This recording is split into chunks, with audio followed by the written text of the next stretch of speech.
প্রতি বছরের মতো এবছরেও আমাদের বাড়িতে মৌনী অমাবস্যার পুজো সকাল সকাল শুরু হয়ে গেছে। মা রান্নাবান্না করতে ওদিকে বসে গিয়েছিল আর তার মধ্যে আমি স্নান টান করে চলে এসেছি। আজকে বেশ ভালো ঠান্ডা পড়েছে। আজকে মাথা ঘষার দিন ছিল আমার বলে মাথাটা ঘষে নিয়েছি। তবে একটাই চিন্তার, কিভাবে চুল শোকাবো। আজকে রোদে গিয়ে দাঁড়ানোর একদম টাইম নেই, তাও সানস্ক্রিন তো মাখতেই হবে, বাইরে যে ভালো রোদ উঠেছে। তো গুড মর্নিং বন্ধুরা, welcome back to my channel. কলা পাতাটা লাগবে, সেজন্য কলা পাতাটা কেটে আনলাম। তো চলো আজকে আমাদের বাড়ি মৌনী অমাবস্যার পুজোটা তোমাদের সঙ্গে একটু শেয়ার করা যাক। আশা করি তোমাদের দেখতে ভালো লাগবে। বাড়িতে পুজো মানে আমরাই তিনজনেই আছি, আর সব পুজোর কাজ এই তিনজনে আমরা করব। বাবা তো এবারেও থাকতে পারলো না, বাবার আসার কথা ছিল, কিন্তু ওই আর কি কাজের জন্য বাবা আসবে পরের মাসে। তো পুজোটা এই মাসে হয়ে যাচ্ছে। ওদিকে বোন সব সাজানো গোছানোর কাজ করছে, মা রান্না করছে, আর আমি মাকে সব সবজিগুলো আস্তে আস্তে কেটে দিয়েছি। আগের বছর এইরকম সময় মায়ের শরীরটা অনেক খারাপ ছিল, রান্না মা অনেক কষ্ট করে করেছিল। তবে মায়ের আশীর্বাদে আজকে আমার মা অনেক বেশি সুস্থ, আর খুব ভালোভাবেই মা আজকের রান্না বান্না করছে। কোনো রকম অসুবিধা নেই শরীরে। এত অল্প সময় মার বাইপাস সার্জারি হয়ে যাওয়ার পরে সুস্থ হয়ে গেছে মা, শুধুমাত্র মায়ের আশীর্বাদে। মা ওদিকে বসে বসে টুকটুক করে রান্নাগুলো করছে। একটাই কাজ বাকি রয়ে গেছিলো, সেটা হলো এই পনিরগুলো সুন্দর করে আস্তে আস্তে মাকে আমি কেটে দিলাম।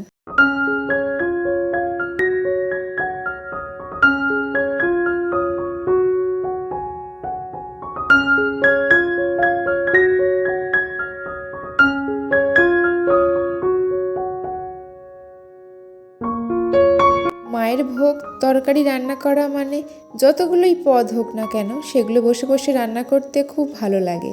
আর কখন যেন রান্নাগুলো হয়েও যায়, তাতে কোনো কষ্ট থাকে না। যখনই মাথা ঘষি ছাদেই আমি চুল শুকাতে শুকাতে মাথা চুলটা আঁচড়ে নিই। আজকে আর সে সুযোগ হয়নি, ওইভাবেই রয়েছে। চুলে একটা ক্লিপ করে রেখেছি, একটু একটু করে শুকিয়ে গেছে। আর আমাদের তো মিক্সি নেই, এই ঘষাতে আদা ঘষতে ঘষতে হাতও ছুলে যায়, নখগুলোও কীভাবে যেন ওর সাথেই পিষে যায় আর কি। যাই হোক, খুব সাবধানে করছি, ঠাকুরের আদা ঘষছি তো। যাই হোক, আদাগুলো সব ঘষে দিয়ে চলে এসেছি এখন ছাদে। দুব্বো তুলবো, তবে দুব্বোগুলো একটু বড় বড় করে তুলতে হবে, একটু ডান্ডি ডান্ডি রেখে। সেই জন্য এটা এখন কাজে লাগবে, তোমরা তো দেখতেই পাবে। আর এই ছাদে আমাদের টপে অনেক দুব্বো হয়েছে, এগুলো না খুব কাজে লাগে বৃহস্পতিবার করে। আর আমি তো ভাবতেই পারছি না জবা পাতা বোন কেন তুলছে। তো যাই হোক, বোন বলল জবা পাতা লাগবে, তো সেই জন্য জবা পাতাটা তুলছে। আর ভাবলাম তো চলো ভিডিওটা তো করি, পরে তোমরাও জানতে পারবে। আমিও তখন জানতাম না যে কি করবে ও। এদিকে রান্নাবান্না প্রায় কমপ্লিট, এখন শুধু চাটনিটা হচ্ছে।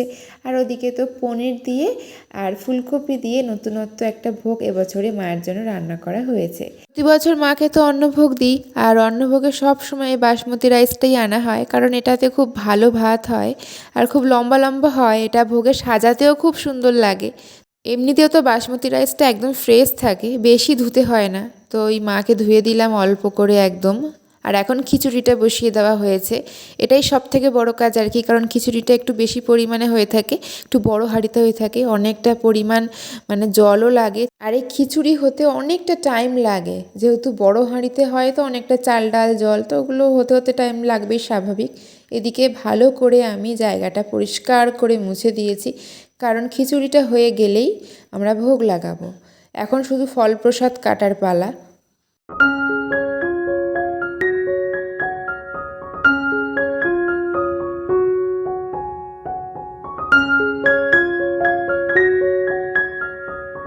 এবছরের পুজোতে একটা নতুন অভিজ্ঞতা হলো আমার, নিজে হাতে বেল ফাটালাম। আর সব থেকে মজার কথা হলো এত বড় বেল আমি কোনো দিন দেখিনি।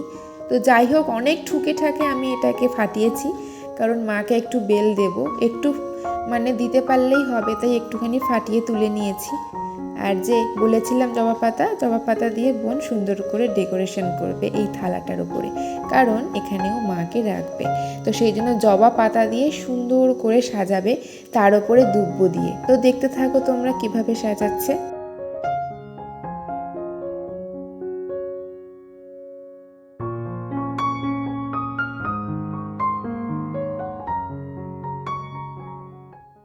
মায়ের পুজো মানেই মাকে সাজিয়ে গুজিয়ে এরকম একটা জবা ফুলের মালা পরিয়ে দিলেই ব্যাস, একটা অন্য রকম লাগে দেখতে।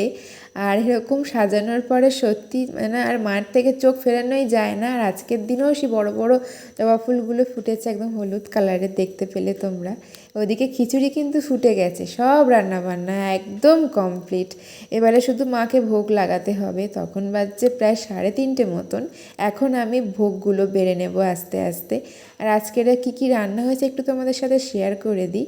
বাসমতি রাইস মানে অন্নভোগটা হয়েছে, খিচুড়ি হয়েছে, 5 রকমের ভাজা হয়েছে, চাটনি পায়েস তো রয়েইছে, আর হয়েছিল কুমড়ো পুঁইশাক আলু দিয়ে তরকারি, পনির দিয়ে ফুলকপির তরকারি, আর এই সিজনে শীতকালে শীষ পালং আলুর তরকারি, আর মায়ের পছন্দের গন্ধরাজ লেবু আর বাঁধাকপি হয়েছিল। আর চকলেট সন্দেশ নিয়ে এসেছিলাম এবারে স্পেশালি মায়ের জন্য। আর মায়ের সবথেকে পছন্দের মিষ্টি যেটা, সেটা তো না দিলেই নয়, পান্তুয়া। তারপরে আমি আর বোন পুজো করতে বসে গিয়েছিলাম। আর আজকের ভিডিওটা না, এইখানের ভিডিওটা আর কি মা করে দিচ্ছিল। মা এখন বেশ ভালো ভিডিও করতে পারে। আমরা কিন্তু পুরোহিত ডাকি না, আমরা এভাবেই পুজো করি নিজেরাই।